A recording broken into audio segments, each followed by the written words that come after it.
Welcome to another week of a friendly nudge. So this week we are making marinated chicken thighs grilled, and we're going to make roasted kale. So I'll go through the ingredients real quick and they'll be contained in the ingredient list, but it's ginger, garlic, cilantro, salt and pepper, lemon zest, lemon juice, and then a spice mixture that is a teaspoon of cumin, coriander, and paprika, and a quarter of a teaspoon of cinnamon and cayenne, and then a teaspoon of salt and pepper. And there's the chicken thighs. We're also going to use yogurt and extra virgin olive oil. So what we're going to do is we're going to start with the yogurt, and I'm using goat's milk, but you can absolutely use cow's milk. You just can't handle cow's milk dairy. So this is going to be kind of an approximation of a cup. We're using this as a marinade, so it's not any kind of an exact. That is the juice of a lemon, and then that is the zest from a half of a lemon. And we're just going to get all this stuff mixed up together, and then we're going to put it on the chicken. So that is the salt and pepper mixture. That's a teaspoon of salt and a teaspoon of pepper. And then this is that spice mixture.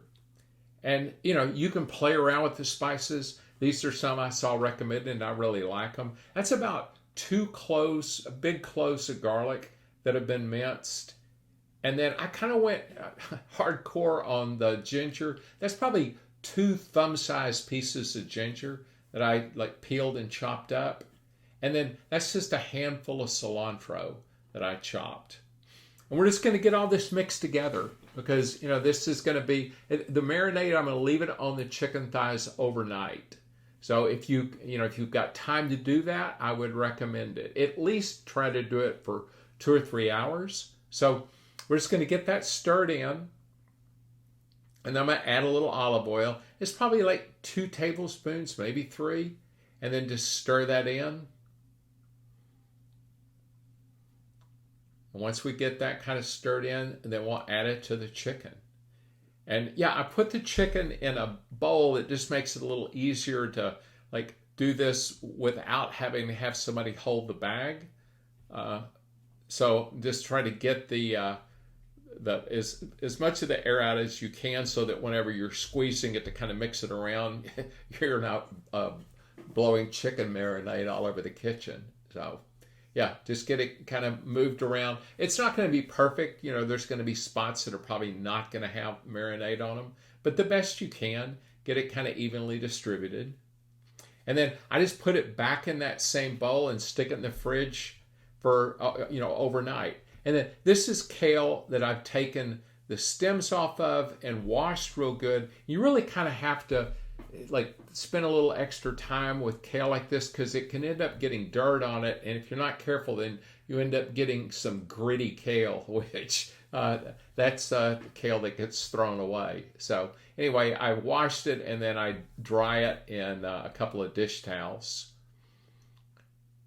and then I'm just going to hit it with some avocado oil spray. And you could also just use olive oil. This is just always kind of handy. And then I just hit it with a little bit of salt.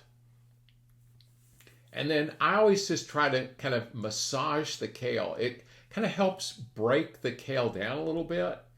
And then I usually will use 2 sheet trays. Makes it a little easier to get it spread out so that you'll get a little bit better roasting on it instead of steaming it.